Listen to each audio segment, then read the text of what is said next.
Hello students, my name is Prerna and I'm your EVS teacher. And today from your EVS book Enviro, we are going to be reading chapter number 13. So in chapter number 12, we read about teeth and tongue of us, of human beings. Now in chapter number 13, we are going to talk about teeth of animals and something more about them. So let us start reading chapter number 13. So this is chapter number 13 and the name of the chapter is Teeth, Beaks and Claws of Animals and Birds. Let us start reading this chapter. As like human beings, animals and birds also chew food. Teeth of animals. There are different types of animals who eat their food with different types of teeth. So the first category that we're going to talk about is herbivores. So herbivores come from the word herbs, meaning plants or grass. So as the name itself suggests, we are talking about animals who generally eat trees or leaves or plants. These animals eat plants and examples are horse, cow, sheep, buffalo, zebra, rhinos, etc. They have flat front teeth. See, you can see flat front teeth. It's like we have incisors. They have flat front teeth for biting of grass and leaves of plants. The back teeth are broad and are used for chewing and grinding. Plant food is made of cellulose that needs to be chewed well. Have you ever seen a cow eating? It keeps on chewing that food. Why?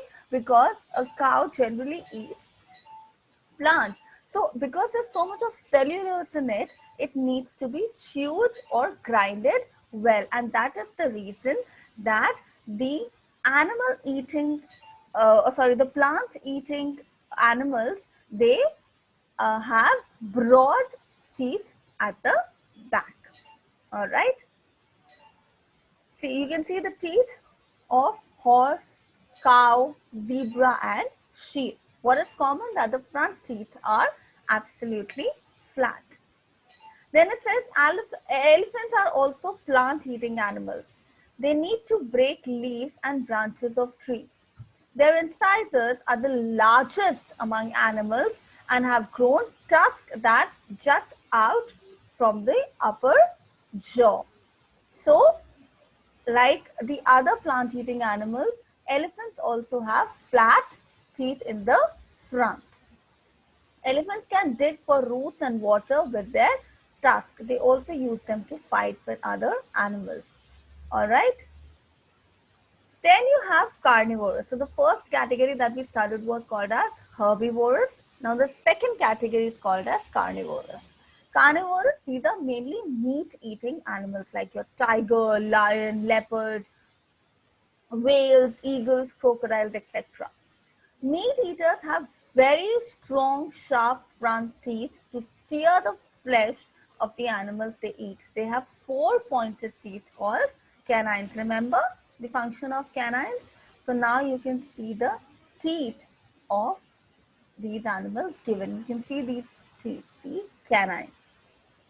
Then you have omnivorous. So omnivorous are the kind of animals who eat plants also and they eat meat as well.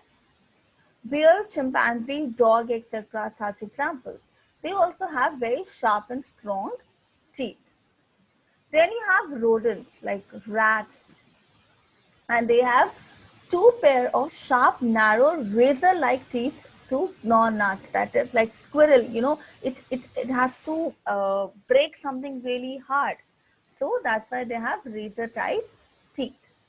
Then their teeth keep wearing off and growing all their life. So the teeth would come out and it would regrow all throughout the life of these rodents. Then you have mammals such as bats have sharp and thin teeth to break insect shells. The anteater does not have any teeth. Instead, it has a sticky tongue to lick ants. Then we are speaking about sharks. We spoke about canines. They have very sharp teeth. Their teeth, sharks have very strong teeth that are powerful enough to cut through a plate of steel. Just imagine. Their teeth keep wearing out and new rows keep reappearing.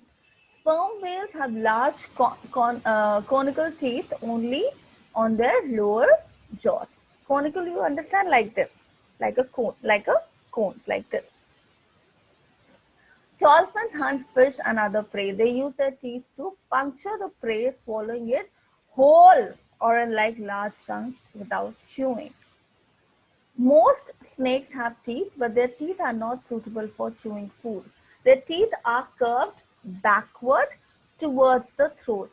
They use them to pull the prey they have caught into the throat. Lizards and frogs do not have teeth. So there are some animals which do not have teeth at all. They swallow their food without chewing, but you should never ever do that. They have long, sticky, dart-like tongues too that holds their prey. So this is all about teeth of animals. Now we're going to talk about beaks, beaks of birds. Birds do not have teeth to help them break up their food. Instead, they have beaks. Beaks are also called as bills. Beaks are of different shapes and sizes depending on what the particular bird eats. So just like an animal has different teeth depending upon the food that it eats, the birds also have different kind of beaks depending upon what exactly the bird eats. Birds use their beaks to peck, that is to tear off, fight and hold their food, and look for food in the ground, in water, or in mud. They carry sticks, twigs, and grass in their beaks to make nests. Birds also feed their young ones with their beaks. Birds use their beaks to apply oil from their oil glands onto their feathers and keep them clean. This is also known as preening. Now we come to types of beaks. So the first type that we are going to talk about is strong and chisel beak. What is the meaning of chisel?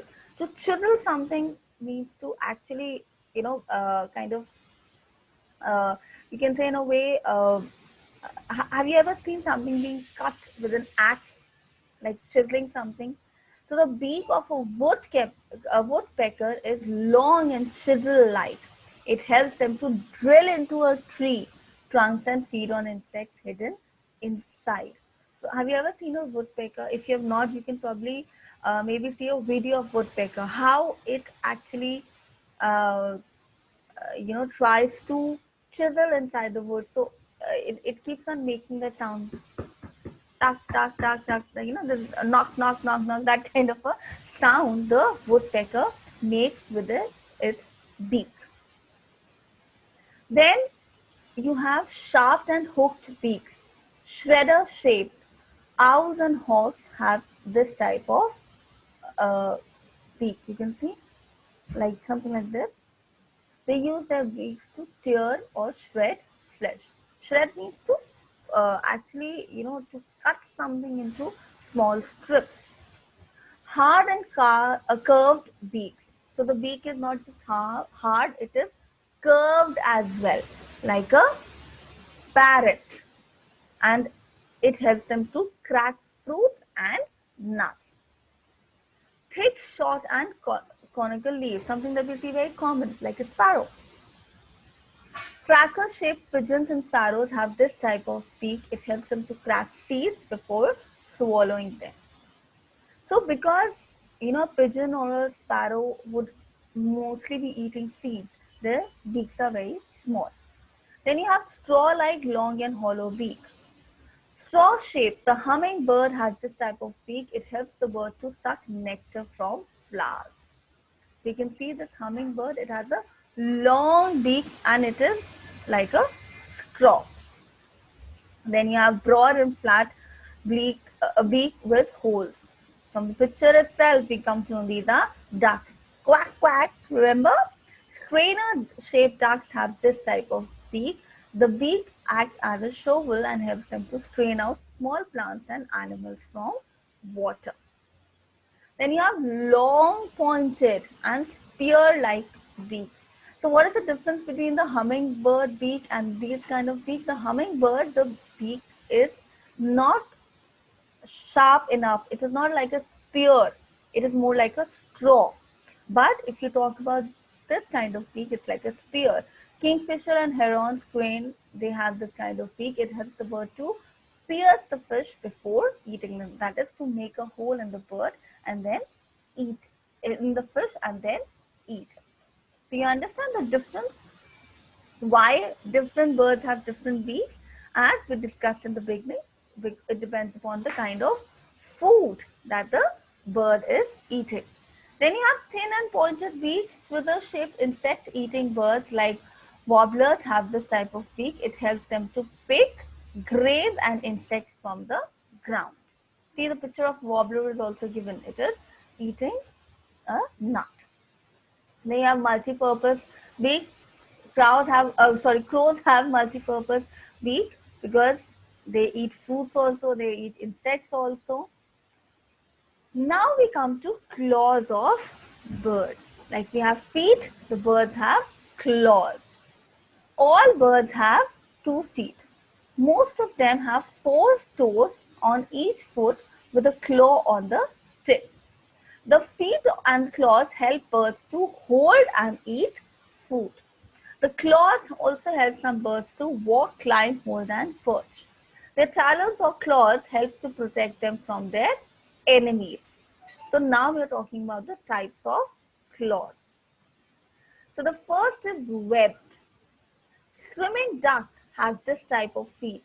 They use it like paddles while swimming. Okay, so they use the claws to probably move across the water. Then you have these are the webbed kind of claws. Then you have sharp and curved. Grasping, these are used for grasping, for holding something. These claws are also called as talons, and hawks have this type of claws. These claws help them to catch and hold onto their prey. Then you have long legs with toes spread out. You can see a picture here. Wading herons have this type of claws or feet. This helps them to spread their body weight over a large area and allows it to wade through, that is to move through soft surfaces near the water's edge. Then you have 2 toes in front and 2 toes behind. You can see this picture. Climbing woodpecker have this type of claws. The front toes help them to hold the fruit and back toe helps them to grip the tree trunk while they're trying to climb. Then you have, of course, 3 toe in front and 1 behind. Perching sparrows have this type of claws. It curls around the branch to grip it firmly. Then you have 2 or 3 large toes each foot. So this, if you look at the claws itself, name a bird which has this type of claws. Ostrich. Running flightless birds, that is the birds which hardly fly. Running flightless birds like an ostrich have 2 toes in each foot. Emu and cassowaries have 3 toes on each foot. These toes help them to run fast. And the last one is sharp and hard nail. Scratching hens have this type of claw. Can you see this? And these claws help them to dig the soil and look for the seeds and insects. Thus, they are called as scratching birds. So, we've learned so much about birds and animals. So, next time if you visit a zoo or maybe a wildlife sanctuary or maybe you're sitting in your veranda or in the park, you should observe the birds around, the animals around to see different features that they all have. And trust me, it is going to be very interesting, and that's the beauty. It's like a nature walk. You will be exploring more about birds and animals. Thank you so much. I hope you enjoyed reading this chapter.